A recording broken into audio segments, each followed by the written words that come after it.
Hi, I'm Jeannie Gang with Studio Gang Architects, and you're listening to U.S. Modernist Radio. Mama don't allow no architecture around here. Mama don't allow no architecture around here. Oh, I don't care what Mama don't allow, gonna draw mine modern anyhow. Mama don't allow no architecture around here. Welcome to U.S. Modernist Radio, where we talk and laugh with people who enjoy, own, create, dream about, preserve, love, and hate modernist architecture, the most exciting and controversial buildings in the world. I'm Tom Guild. Our first guest today, Volker Welter, uncovers how architect Leopold Fischer fled Europe to shape modernism in the U.S. Later, we'll meet the Cranbrook Museum's chief curator, Andrew Blauvelt. And we've got musical guests Gregg and Kathy Gelb and a tribute to North Carolina's musical gem, Paul Montgomery. And now, your host, Mr. Modernism, George Smart. Thanks, Tom. If you're thinking about selling your modernist house, today is your field guide to stupid selling decisions. We've talked many times about the number one mistake of overpricing, based on nothing more reliable than a feeling. So we'll skip over that blunder to the other all-star moves. Your mid-century modern has clean lines, walls of glass, and that wonderful vibe that makes architecture fans weep with joy. Your agent suggests a photographer, but you've decided to do it yourself with your phone. Nothing says buy me like 9 blurry photos in portrait mode. That soaring post and beam ceiling, chopped off.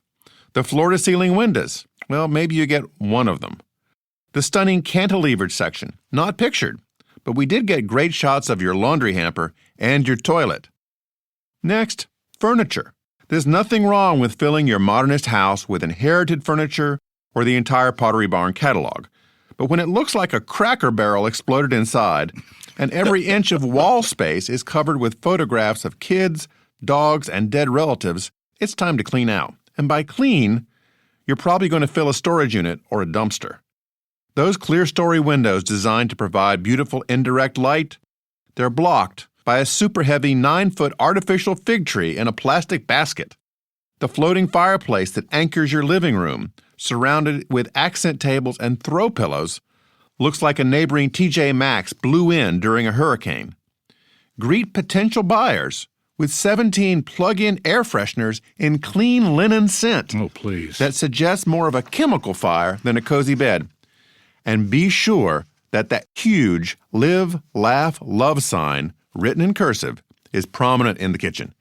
No one does that. U.S. Modernist Radio is underwritten by Diane Bald and the Budman family, restoring significant architecture in Toronto, Los Angeles, Malibu, and Palm Springs.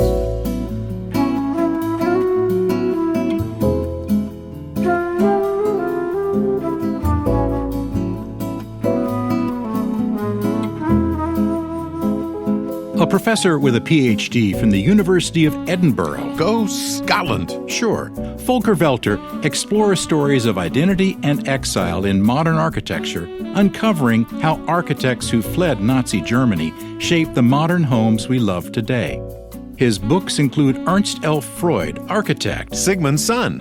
Oh, and Tremaine Houses, one family's patronage of domestic architecture in mid-century America. His latest book, Exiled in L.A., introduces the overlooked architect Leopold Fischer, a student of Adolf Loos, who escaped to Los Angeles and quietly left behind a remarkable architectural legacy. Here's George with Volker Welter.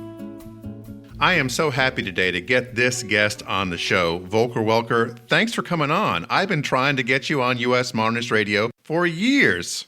Well, thanks, George, for the kind invitation. And yes, we've tried many, many times to connect with each other.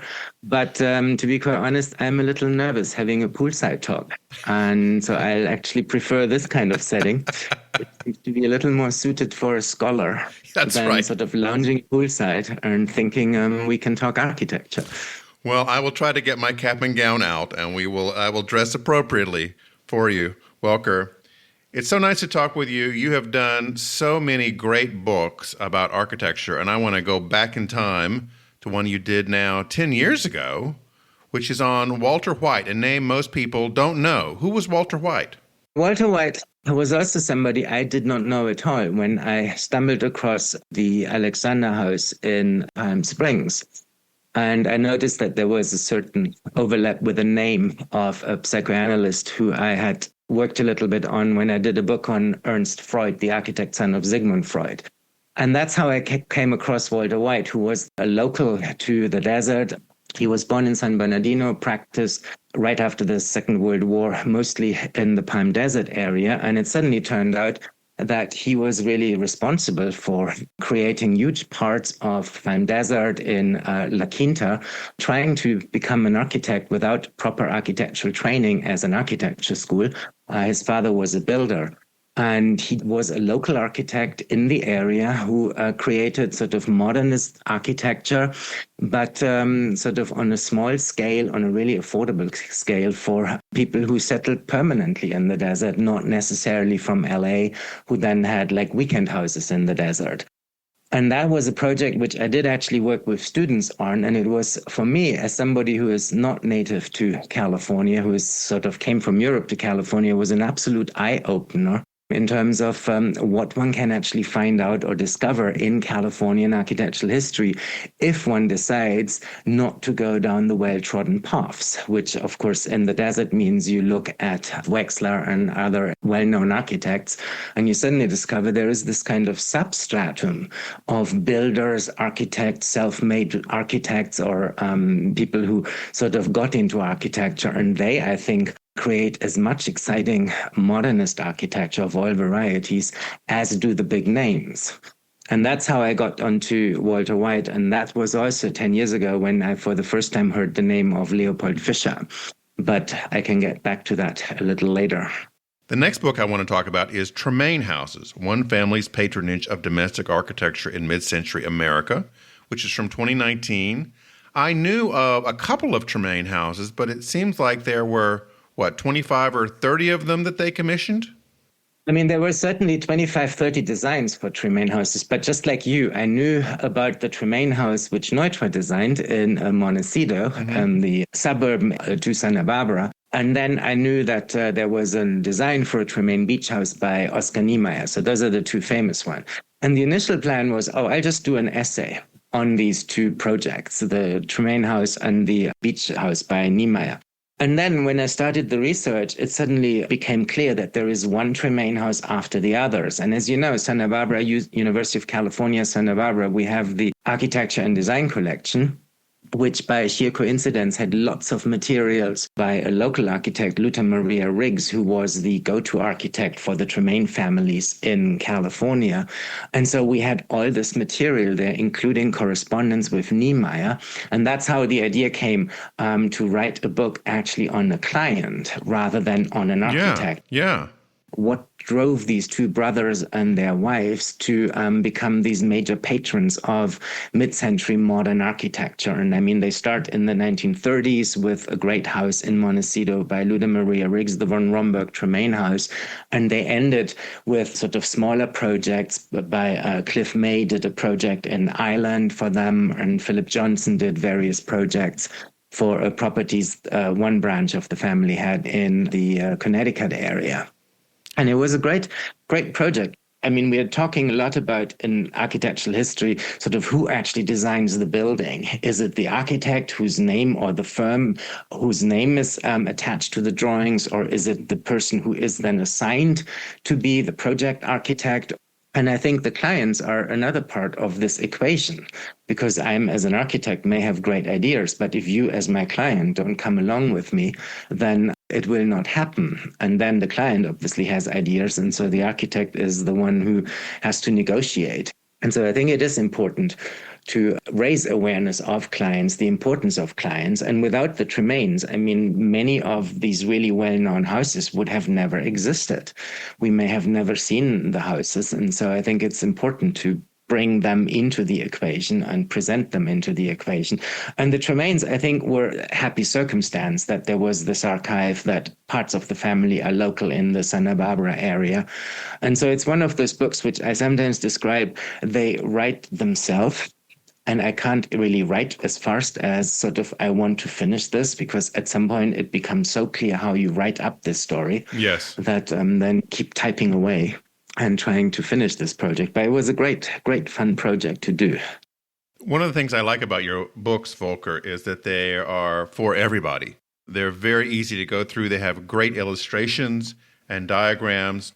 And in your new book, which is called Exiled in L.A., The Untold Story of Leopold Fischer's Domestic Architecture, it opens with this line that could be out of a movie, and I will dramatize it here. A single man. On 19 May 1937, a single man walked from Mexicali, Mexico, to Calexico, California, crossing the border, with a declared intention to reside permanently in the United States. Now, that's got to be a great film coming out. The film version of this book is going to be great, Volker. Well, I hope they find some other stars to feature in the movie than myself. But I'm happy to be the advisor to the movie production.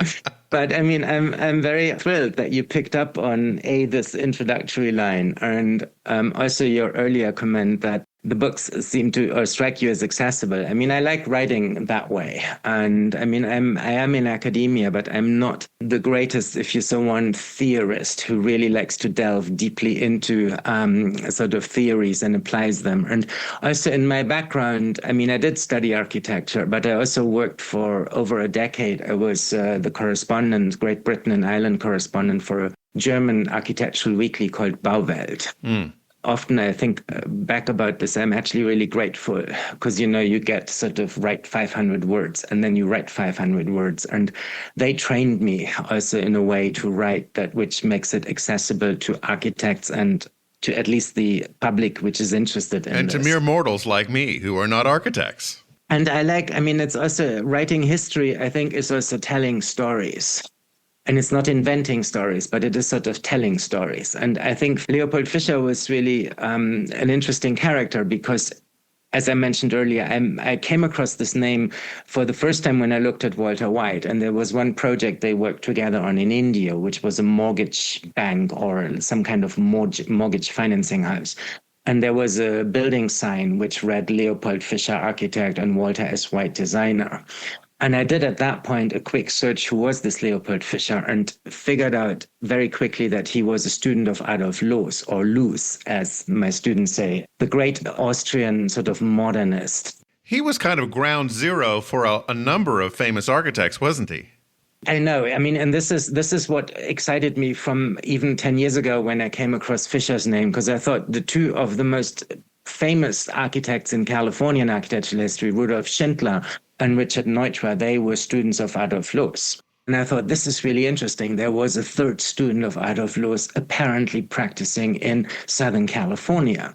But then, I mean, things happened and I did all sorts of other things. And I looked and always sort of poked a little bit around, can I find things about Fischer? And then at some point during the pandemic lockdown, I decided, seriously, this is what I'm going to figure out now if I can't get into the archives on campus because it's all closed down.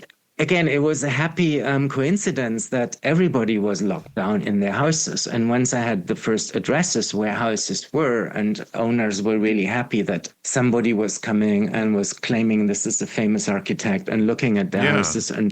And so I had a very good chance to see many of the houses in Los Angeles. And I always sort of thought myself one question, how can this be that there are two architects who studied with Adolf Loos in Vienna? And then I thought, how can this be that there is a third architect and nobody seems to have heard of this man? So that then became one of the guiding questions of this book. Not simply putting together a list of works and saying here's one house, here's another one and another one, but also then sort of can one actually come up with an answer to this question? What actually has happened either in the career of this man or what has happened in the history of architecture that this architect is not on the radar screen and the others are on the radar screen? Initially, the original book proposal, which I submitted to the Getty, reads in a very different. I thought I couldn't do this Fischer book by comparing Fischer's architecture with Schindler and Neutra. And then I thought, this is really easily written and I'm done. This is not a big project. And now, of course, when you actually read the book, you will discover that this is not really a comparison any longer at all between Schindler and Neutra, because it developed in a completely different direction. One really has to look not at Fischer's architecture, which is as good as what many other architects did, but one really has to look at how we write architectural history. And I think in the end, the book actually ties really well into the book on Walter White, into the book on the Tremaines, looking from the client's point of view, Walter White looking at somebody who was not a trained architect, and now looking at Fischer and sort of asking the question, how can he disappear? I mentioned earlier, I did this book on Ernst Freud, the architect son of Sigmund Freud, who practiced in Berlin and in London. He was exactly a comparable case to Fischer. Freud also was a student of Adolf Loos, and he again had completely disappeared. So that seems to be a theme which I touch with many of my books on. Sort of finding these underdog characters and see why. That's why great. Are they... That makes the movie even more exciting, Volker. What happened to Fischer? How did he end his career? Was he still in California? Fischer, he was born 1901 in a part of Austrian Hungary, was called Austrian Silesia, which since the end of the First World War is a part of Poland. And then he studied in Vienna at the Technische Hochschule, the Technical University of Vienna. And parallel to this, he studied with Adolf Loos. Then in 1924, he stopped working for Adolf Loos because Loos moved to Paris, and Fischer then moved to Weimar, Germany, where he became a social housing architect in the area around Dessau, where, of course, in 25, Gropius had moved the Bauhaus from Weimar to Dessau. So Fischer was right in this hotspot of modernist architecture in Weimar, Germany. In 1936, he essentially fled Nazi Germany. 1933, the Germans obviously voted Hitler into power. Fischer then in 1936 goes to the United States, to New York, and then from there travels straight to California with initially the intention to only be a few months in California. Fischer by that time had a Polish passport. And then he stayed for the rest of his life. So from 1936 onwards, he was in the United States, and he passes away in 1975. So in August was actually the 50th anniversary of his death in Los Angeles in a hospital. So he spent most of his life, active life, actually in the United States. In 1939, he already manages to build his first house in Los Angeles. So he has then a career which lasts until in the late 1960s. And then he is a pensioner, if you so want, and he lives in Seal Beach near Long Beach until 75, and he passes away. His oeuvre in California, as far as I was able to find it, is not huge. There are 39 projects, of which 26 were built, and one has been demolished. 4, the state is unknown. He apparently steadily worked as an architect, and he did, I think, really exciting buildings. This is a question you probably can't answer, but it just comes to mind. It would seem that Fischer would have been one of the people who would have jumped at the chance to be part of the famous case study house series that was going on in the 50s and 60s. Is there any connection between him and that case study house series?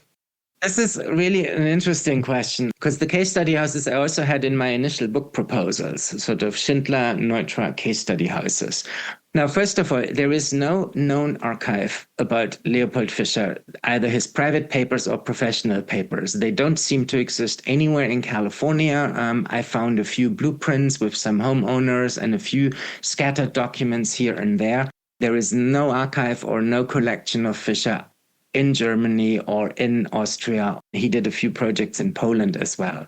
So that really raised the question, how do you actually go about working, interpreting this architecture, analyzing the architecture? If you cannot draw on sketches, you can't really develop the evolution of a design, because all we have are the houses, and as I said, in some cases, blueprints. There is also some sort of side about Fischer where I just don't know how he lived. I mean, Yeah. what was his private life? We know briefly he was married, and his wife dies 4 years after the marriage, and the obituary of his wife doesn't even mention that Fischer was her husband. But as I said in the book, to be fair on Fischer, husband number one of this lady also isn't mentioned in the obituary. Yeah. So this private life and the social contacts I could establish with Fischer had in Los Angeles, they are really interesting. The initial contacts come out of the world of classical music. So there was a Los Angeles soprano singer and her pianist daughter, and they lived for 5 years in Germany and in Austria. And they apparently invited Fischer to come to California. And the mother especially organized his first apartment, which he rented in the Granada building in downtown Los Angeles. And from there on, Fischer's life always runs parallel with the mother and daughter team. He was twice invited by Arnold Schoenberg, the famous modernist composer. And Schoenberg was a really, really close friend with Adolf Loos back in Vienna. And when Schoenberg invited Fischer, at 3 p.m., Frank Lloyd Wright is invited, and at 4 p.m., another modernist composer, Wesley Laviolette. So they all meet at Schoenberg. And so Fischer then, from there, establishes contacts with Frank Lloyd Wright, and he works for about 4 months with Frank Lloyd Wright in 1937, a little later. So Fischer is connected, but he is never really connected with major, or at least I could not find this connection. The archives of Schindler and Neutra are apparently totally silent on Fischer. I mean, they're both huge archives, but I have not found a single trace of Fischer in these archives. And the architectural contacts Fischer had, this is really interesting. They seem to have consisted mostly of other architects who fled Nazi Germany and Nazi-occupied Europe after 1933 and ended up in Los Angeles. So there are names like Rolf Sklarek and Frederick Frankel. They are sort of architects of German-speaking, Jewish, continental, Central European background, and they are all names which you'd never hear in architectural history about. Fischer knew one or two of these architects back from his contacts in Berlin, and they seem to form sort of a small circle of friends, of acquaintances working in LA. So Fischer is there, but he is on the margins, if you want, of established history of modernism in Los Angeles and California. It's a great mystery and a great book. Exiled in LA, The Untold Story of Leopold Fischer's Domestic Architecture. Thanks for talking with me, Volker. We'll have to have a martini next time by the pool. Well, maybe that's something I would agree to. Very much pleasure talking to you. Thank you very much for inviting me. That was George with Volker Welter. Andrew Blauvelt is director of the Cranbrook Art Museum in Michigan, a Cranbrook graduate, Go Cranes! as well as the Heron School of Art. Go Jaguars! Blauvelt has taught at North Carolina State University's College of Design. Go Wolfpack! There you go, chairing the graphic design department. His acclaimed exhibitions include Hippie Modernism, The Struggle for Utopia, and Too Fast to Live, Too Young to Die, Punk Graphics. His latest exhibition and its companion book is Eventually Everything Connects, Mid-Century Modern Design. Here's George's conversation with Andrew Blauvelt. Andrew, I'm always fascinated with Cranbrook. I mean, it's really kind of like the Hogwarts of design. I mean, it goes back a long way. People speak of it in kind of a magical manner about how it is. So for our audience who's never heard of Cranbrook, how would you describe it? Well, so Cranbrook, now we call it the Cranbrook Educational Community, CEC. And it's called the community because it's made up of different programmatic entities. And most people, if you've heard of Cranbrook, would be familiar through art and craft and design and architecture. And that represents one part of what Cranbrook Educational Community is. And those two parts are the Cranbrook Academy of Art, which is a graduate-only art school, so private art school, with a Master of Fine Arts and Master of Architecture degrees. It opened in 1932, and it's still going strong. It has a very we would call it radical pedagogy, meaning that there are no classes, there are no grades. It's all critique-based and studio-based instruction, which a lot of art programs now are, but it was very much radical when it opened. And then the other art component is Cranbrook Art Museum, which is what I direct. And that is a public-facing museum or private museum, obviously, as part of Cranbrook. And we steward the history of the Academy, as well as our founding was in modern and contemporary art. So we're one of the earliest modern and contemporary art museums in the U.S. So we have a series of changing exhibitions, and we have various collections that are part of the museum. The other parts of Cranbrook include a science museum and something called the Cranbrook Center for Collections and Research, which is our archives and cultural properties. They have a couple of houses that people could visit, like a Frank Lloyd Wright house, as well as Saarinen House, which is part of the museum's collection, which they also operate tours from, and then Cranbrook House, which are the founders' house. And then we have Cranbrook Schools, which is the biggest entity, and that's a pre-K through 12 school system with about 1,600 students. It's a private independent school. And so that's what's surprising to most people, because they think about it. If they know us through the art, but there's a huge private K through 12 college prep school there. That must be amazing to have a school associated with the art and the science and the design all in one place.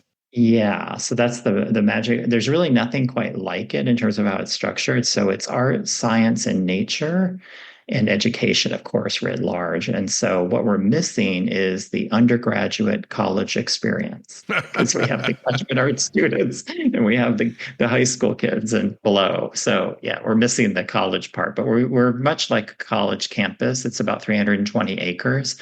It's on the National Historic Register. It's a landmark. And so it's one of the most designed environments that you'll find in the world, meaning that both the landscape and the architecture are all created. It happened between 1927 and 1942. And who was behind all this? Who founded Cranbrook? Cranbrook was founded by George Goff Booth and Ellen Scripps Booth. The Scripps being a key word because she came out of the publishing fortune in California. And I guess in marriage in those days, this had been around the turn of this last century, the husband would enter into the business. And so George was actually a metalsmith by training. And he became a newspaper man and became a newspaper baron. Essentially, had many, many newspapers in Michigan. And so that created the wealth. And they decided that they wanted to build this place called Cranbrook. And it was on the site of their summer home, just outside of Detroit. So this would have been the countryside back in the day, where they set up what would be called Cranbrook House. And Cranbrook is a reference to his ancestral village in England. And so it became a kind of arts and crafts kind of utopia. George Booth was very much interested in the arts and crafts. And so he helped found the society here in Detroit, as well as the art school in Detroit, the private art school, and then eventually decided that they wanted to birth this place called Cranbrook that had many different components to it, but largely being about art, science, and education. Now, the Scripps family, they were modernist patrons. They were very involved in the Oceanographic Institute, and the Scripps Howard newspaper empire, and lots of modernist houses in La Jolla, California. Yes. So there's some of that still transmits through. And so how we get Cranbrook is at the hand of architect Eliel Saarinen, who's a Finnish-American architect. Finnish originally, immigrates to America, becomes an American citizen. He had, of course, won the second place in the Chicago Tribune competition.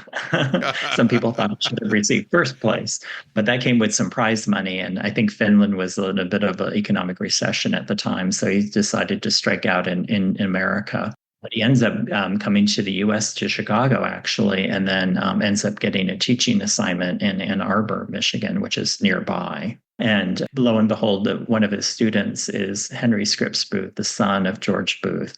He's studying architecture, and he talks about his dad's dream of having this special place. And they meet, and the rest is history. That's great. That's really great. Now, this past summer, you staged an exhibition called Eventually Everything Connects, mid-century modern design in the U.S. What was that about? One of the things that Cranbrook is known for is it's often called the cradle of mid-century modernism. And it gets that title because in the late 1930s, there was an amazing group of students who would eventually also teach at Cranbrook, including people like Charles and Ray Eames. They meet there, actually. So it's Ray Kaiser and Charles Eames, Harry Bertoia, Florence Knoll, Eero Saarinen, the son of Eliel Saarinen, who's probably more well known than his father because of things like the Gateway Arch in St. Louis or the TWA terminal at JFK Airport, which is still remains as a hotel that you can stay at. Oh, yes. I love that building. Yeah, really beautiful architecture. And many others too. Ralph Rapson, so many architects, Harry Weiss, Benjamin Baldwin. These were all in the same cohort, if you could imagine that. And so they start developing. Cranbrook at that time, I have to remind people, that was not a graduate school at that time. I mean, it was a postgraduate experience, meaning that they didn't have MFA degrees and things like that at that period. But people would want to continue their studies. And so they may study more informally, 6 months, a year, 2 years, whatever they felt was necessary. So it was more like an arts residency program or like a craft colony. And that also meant there was a lot of fluidity. So students could easily become teachers. So you had a student there was Charles Eames, who was in the architecture department, but he had a real interest in industrial design. And so Eliel Saarinen said, well, why don't we open an industrial design department? And Saarinen had become the first president of the art school. So he kind of transitioned from being the master architect of Cranbrook into being president of the art school. And so you would get all of these amazing cast of characters there. That's just like the all-star team, isn't it? Yeah, it's kind of remarkable. And we're also called like the American Bauhaus, which is pretty much true in terms of overall philosophy. The Bauhaus was really founded on this idea of craft and architecture as the integrative discipline for all the arts.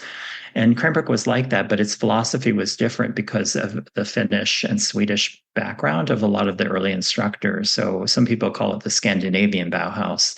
And that's directly related to our exhibition because we're looking at what happens to modernism when it comes to America, right? And so mid-century modernism, most people associate it with the 1950s, 1960s, I would say. And that's true. But our story at Cranbrook begins in the 1930s, the late 1930s, where these people are reformulating what modern design is, and it gets interrupted by World War II, basically. So that's why it's more of a post-war phenomenon. Now, besides the exhibition, there's also a book. Yes, a very large book. 400 pages. Yeah, almost 5. Yes. So the exhibition, we just thought it was natural to have a gathering and a celebration of this moment of birthing mid-century modernism, but also looking at it from a more expansive lens. So we're looking at all the canonic figures out of Cranbrook, as well as other women designers, designers of color, and LGBTQ plus identified folks from the period to kind of tell a broader story. So we include Cranbrook people and non-Cranbrook people. We're very fortunate to have 2 amazing women that come out of that Cranbrook program, Ray Eames and Florence Knoll, for instance, along with several others from that period. And so we're able to tell that more expansive story.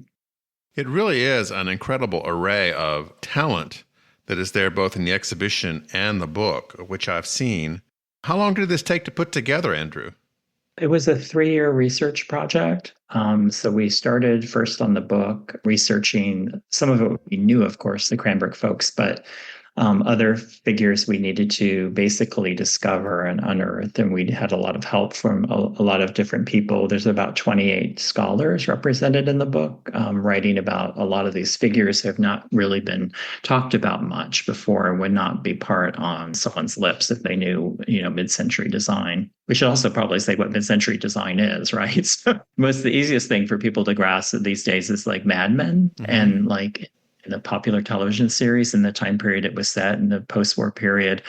And what makes mid-century modernism, because it's still with us, it's a hashtag, there are multiple Facebook groups, a lot on architecture, for instance, mid-century architecture, very popular genre or style of architecture in the marketplace. All of those things caused us to say, wow, this has been going on for a long, long time, because when I was a student way back in the dark ages, it was being rediscovered. And so actually the term mid-century modernism comes from the 1980s, actually. It became a self-defining category. So we all kind of know, we can picture something when we say mid-century modern.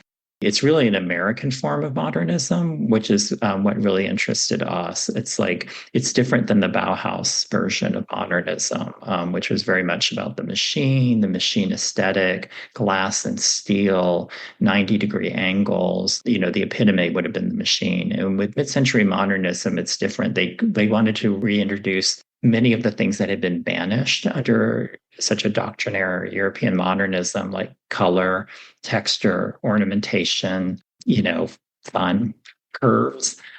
So it's very organic. So another early term was biomorphism, or organic design, to describe this kind of different approach. You would have more woods, less metal, also material experiments as well, like with the Eames's famous bent plywood, basically formed molded plywood chairs, reinventing what a chair is, what a sofa is. Could you have something lightweight, be modern, but still be very functional? And durable, too. Durable, yes. And the goal of being, can they make this for everyone? And that's kind of one of the stories. It's now much more available. We have to remind people, too, going through the show, that when it first started, it wasn't exactly the most popular style. And that it was really about educating people. So there was a whole group of people across the country, curators, museums, designers, stylists, trying to educate the public about this modern approach to design. And there's just something about the post-war period after World War II is over, the victory there on the Allied side, a great deal of optimism, a turbocharged economy.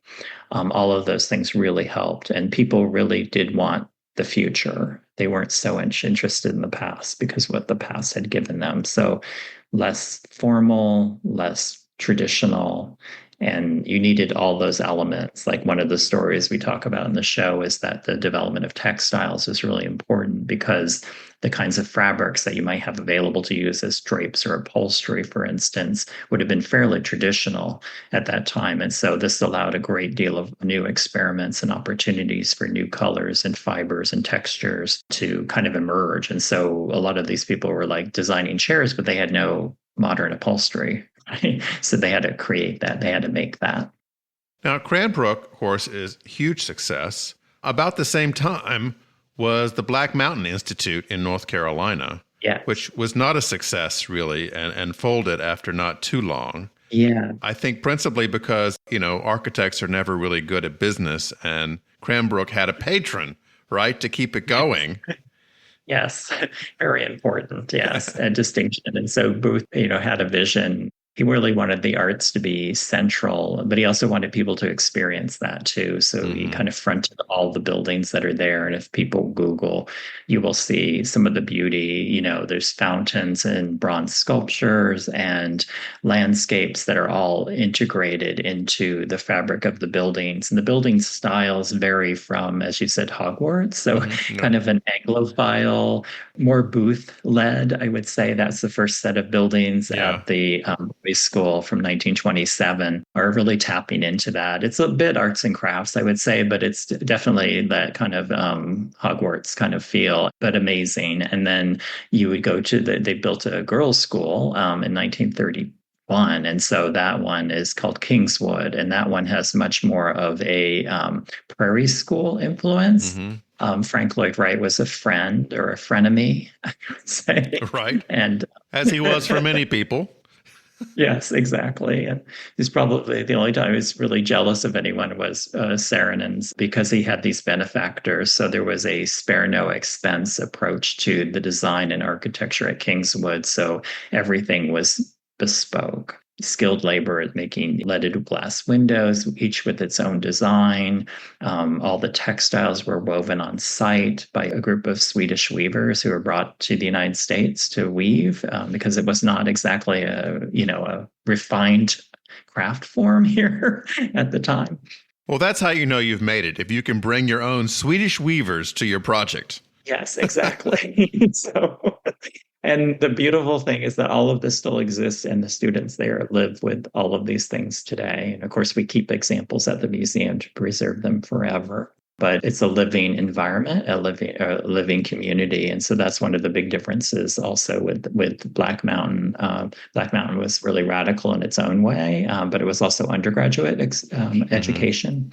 And so Cranbrook has always had this weird distinction of having this sort of graduate level experience. So you get people who are a little bit older, like Charles Eames was already an architect when he came. Yeah. So he was allowed to vision what he wanted to do next. And that kind of blank slate can be really terrifying for people. But Cranbrook seems to attract very self-motivated, self-actuated people.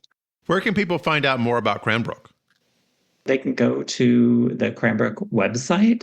They can also go to the Art Museum website or to the Center for Collections and Research website. All of those are linkable through, if you Google a Cranbrook Educational Community, there's a portal, and it allows you to go to each of these different units' websites. And that's cranbrook.edu? Exactly. Okay. Yes. Andrew, this has been a real pleasure. Thanks so much for joining me. Thank you.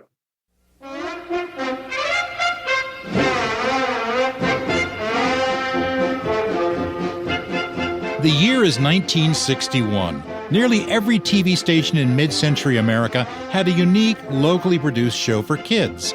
And in Raleigh, North Carolina, it was time for Uncle Paul on WRAL Channel 5. Good morning, boys and girls. Dressed in a top hat and tails and always smiling, Uncle Paul engaged with puppets and recurring characters like Melvin the Mailman, read letters from viewers between cartoons, and played the piano.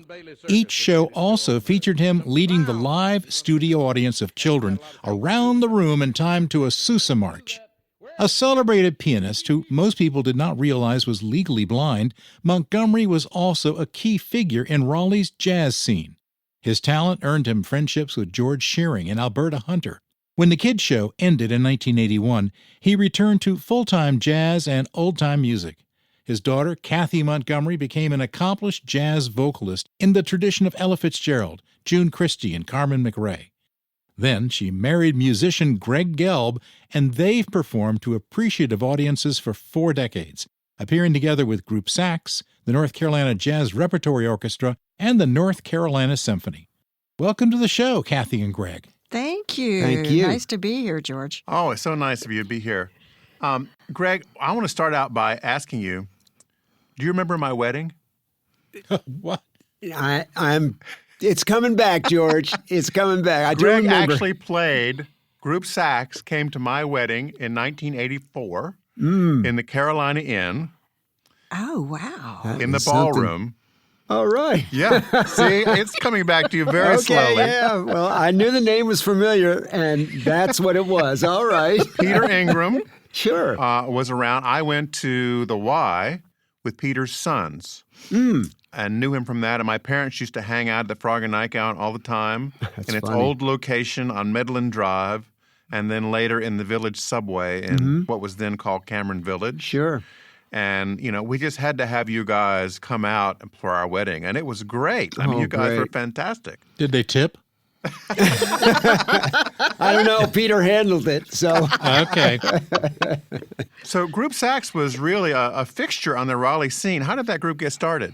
Well, Peter started it because, he owned the Deja Vu, and so he had a band that I guess was a house band there of sorts. But I moved to Raleigh in 79, and I heard about this group. They were playing at the Deja Vu, and Peter was the leader of it.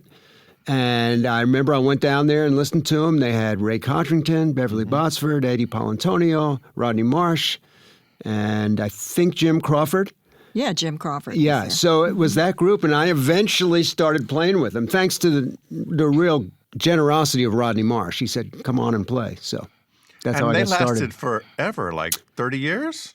Group sax, no, I would say into the late 80s. So, Okay. Yeah, and that's when I had met Kathy and started the swing band with Kathy. So, yeah, it kind of fizzled out. Okay.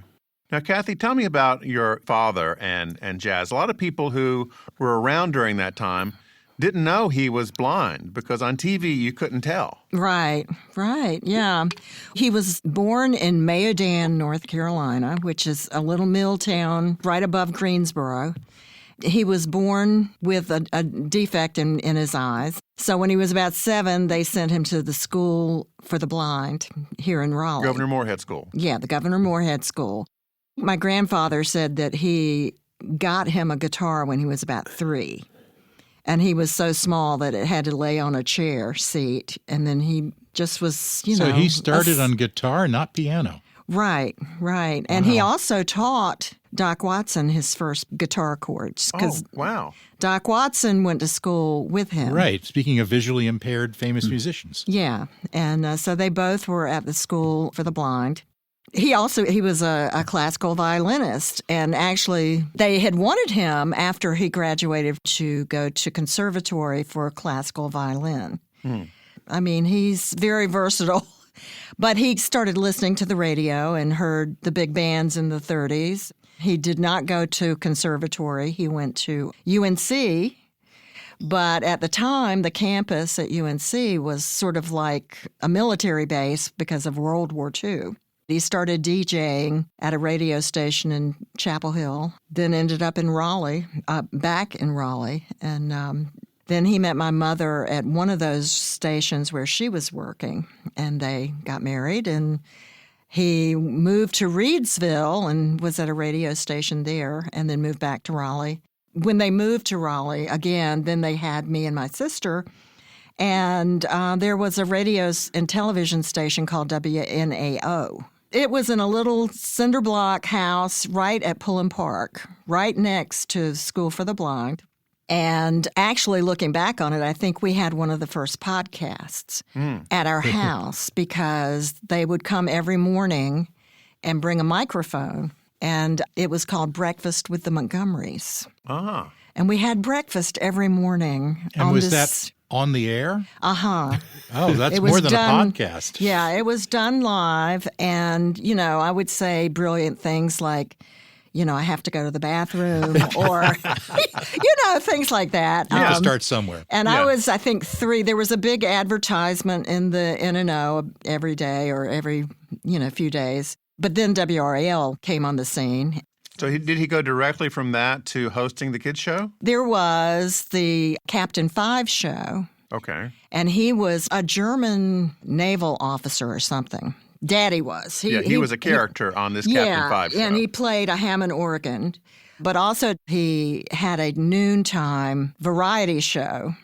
Wow, I didn't know this. Yeah, and I forget, he was Professor 10%er, and he wore a visor, rolled up his sleeves and stuff, and they showed the Amos and Andy show. Mm-hmm. But if somebody came to town for a concert, they would come on and he would interview. It was an interview show, but with in the very early days of TV. Yeah.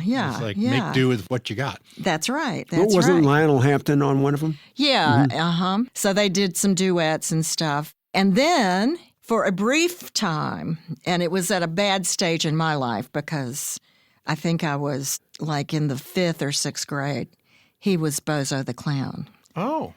And because he was legally blind, my mother would have to drive him to these grand openings of places. And he would be in his wig and red nose and big shoes. And we would drive through these small towns to get to the latest opening for a Hardee's hamburgers. Yeah. And we would have to go. So we were sitting in the back seat with a clown in the front seat. My wife says that all the time. So. They would license the Bozo the Clown cartoons. Right. So he had a big set, and that's when the marching, I think, started. Okay. Now, during the 60s, he met Carol Sloan, and they formed a long friendship together. Yep. Doing music. Mm-hmm. What we're going to hear now is them singing a song, which I believe was recorded at Stevens After All, which was a short-lived but brilliant jazz club in Chapel Hill. Here's We'll Take Manhattan with Paul Montgomery and Carol Sloan. We'll have Manhattan, the Bronx, and Staten Island, too. It's lovely going through the is nostalgia time, isn't it? It's very fancy on old Delancey Street, you know. The subway charms us so, where balmy breezes blow to and fro.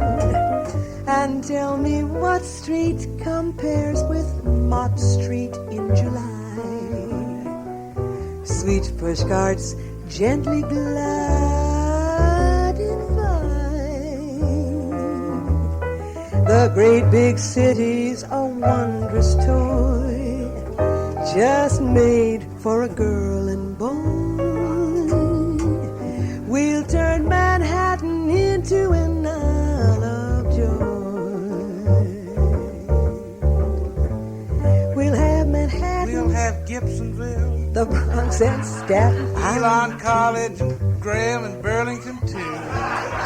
Lovely going through. It's lovely going through the Ashboro Zoo with you. It's very fancy. Going to Hillsboro, Marlboro, Pittsburgh, Tarboro, Roxboro, Greensboro, Goldsboro. And I'd like to say to all those boroughs, welcome.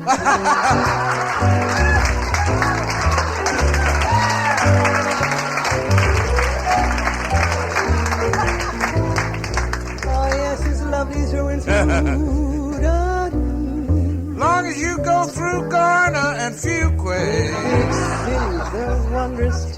then you go to Middlesex, made for a girl. 2 miles from Climax. Oh, wow. Can I go there? You do and I love joy. I think he's going to do it again. We'll have Manhattan. We'll have Durham, Chapel Hill. Staten Island, too. We will have Raleigh with all Hillsborough Street, Morgan Street, Hargett Street, Martin Street, Salisbury Street, Blount Street. That's what they call it, Blount Street. They know it's very fancy on old Delancey Street, you know. No, I was talking about Wilmington Street, Raleigh. So the subway charms us so. Oh, the Norfolk Southern comes down there. Oh, Cameron Village? Yeah, the where subway tokens was made, you know. Subway token. Then we go to the mountains to go to Asheville and Black Mountain and Montreat, like I say, to see Billy Graham and the team. And hear that marvelous songbird, George, Beverly, and Shay. It's a wondrous toy. Oh, it's a wondrous toy. Just made for a girl. For a girl and boy. We'll turn Manhattan. We'll turn Apex into a land of joy.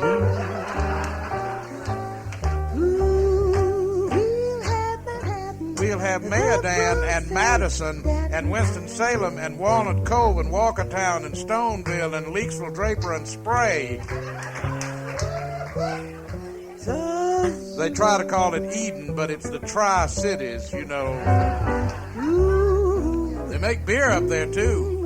Oh, that's where they make those Fieldcrest blankets, sugar. Oh, yeah? In Eden. Mm-hmm. Oh, we'll have Altamaha and Ossipee and Fall River. I think you're making them up now. Oh, no.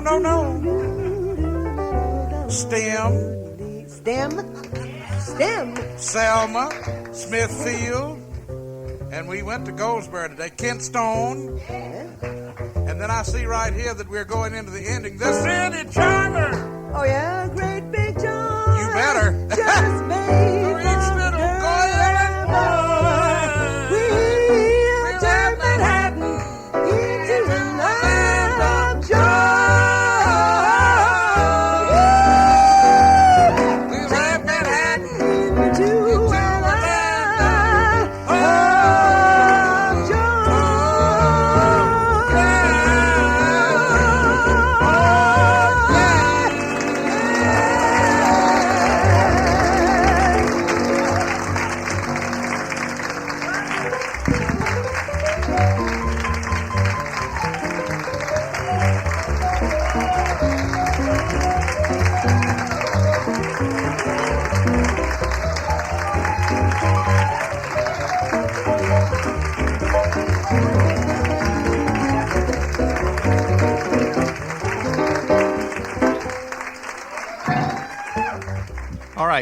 let's fast forward a little bit. And so now it is the 80s, group Sax is together. Mm-hmm. And one of the songs that we found here was when the group recorded with Sir Roland Hanna in 1988. Mm-hmm. What was that all about, Greg? Well, we have been playing quite a bit. I was always looking for new opportunities and, to try to take advantage of grants. So I got a grant from North Carolina State Arts Council to bring in a guest artist. Peter and I worked together on who we should get, and we decided on Sir Roland Hanna. And so he came down for a few days. At that time, I was the visiting artist at Wilson Community College. Okay. We set it up for him to do concerts out there with group Sax. And then we recorded here at the original Soundtracks. On Glenwood Avenue. Yes. Yeah. Roland wrote tunes for it. I wrote a couple of tunes, and so did Ray Cotrington. Here's group Sax with Sir Roland Hanna in Cameo.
Gregg, you have been very, very involved in teaching for a long time, particularly with the Triangle Youth Jazz Ensemble and the North Carolina Jazz Repertory Orchestra. There's a whole new generation of kids that are discovering jazz, I think after maybe kind of a lull in the interest. Well, I don't know what it is. I think we're in a good area. We do have really good young people that get into it. I don't know. We've got a really good high school. Enloe Magnet is really good. They have a lot of students. So the Triangle Youth Jazz Ensemble just meets every Sunday. I direct the top band, but now there's 3 feeder bands, below us, where the kids rise up. It's like baseball, Yeah, right? yeah, minor leagues, you name it, But by the time they get to me, it is the major leagues. We're a national competition band. We've gone to Jazz at Lincoln Center for the jazz competition there. It's called Essentially Ellington, and it's, Wynton Marsalis's creation. We've gone 8 times, and this year we're trying to get there again. And I know you mentioned North Carolina Jazz Repertory Orchestra. Well, that formed out of the band Kathy and I had with Paul Montgomery. That was called the Gregg Gelb Swing Band, and it was built around Kathy and Paul. But then that grew into this North Carolina Jazz Repertory Orchestra. Jim Ketch was in the swing band. He's now the leader of that band, but I still play in it. And, some of the We've had Jim on the show, yeah. Oh, yeah. Now, Kathy, how did you and Gregg meet? I think we did a gig together one time with Daddy at the Art Center in Carborough. Was that the first time you met? No. I don't think it was the first time, but... Well, I used to, I got to know Paul first. Yeah. And I was and you starting said, Paul, you have a lovely daughter. Well, more or less.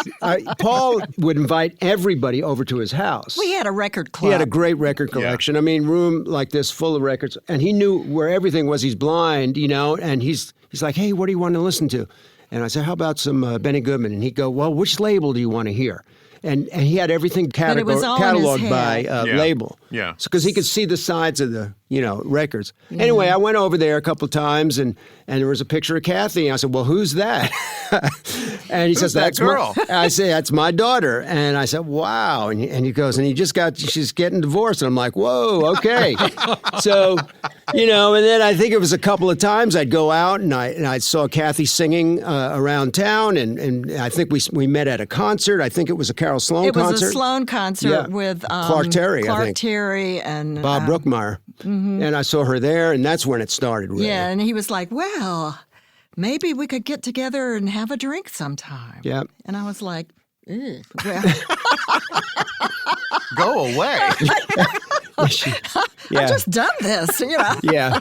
Then we started, working together and everything. And now it's, 35 years later, 40 years later? Since 87. Yeah. Okay. Awesome. Well, let's hear the two of you performing together. This is It's All Right With Me.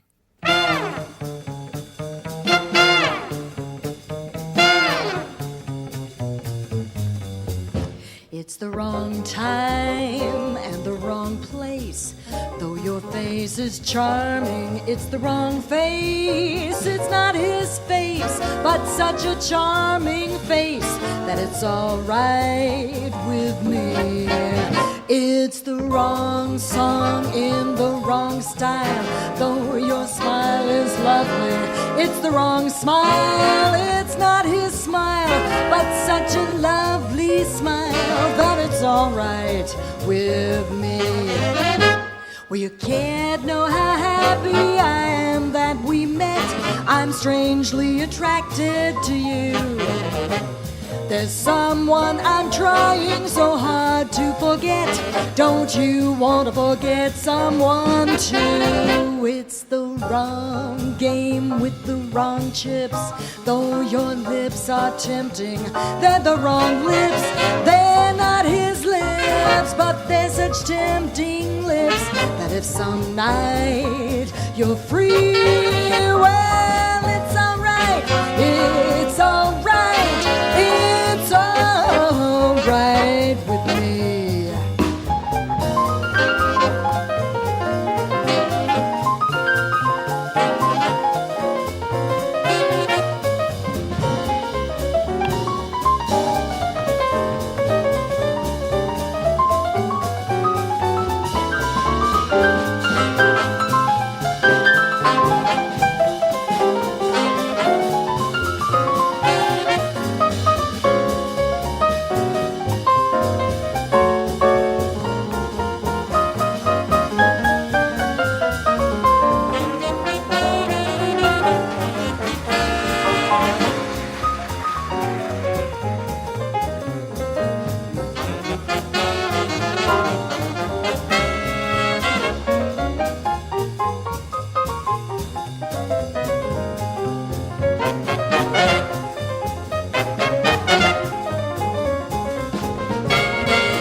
attracted to you.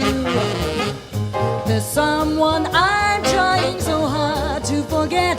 Don't you want to forget someone too? Well, it's the wrong game with the wrong chips. Though your lips are tempting, they're the wrong lips. They're not his lips, but they're tempting lips. And if some night you're free, well, it's alright. Yes, it's alright. Well, it's alright. It is alright. It is alright with me.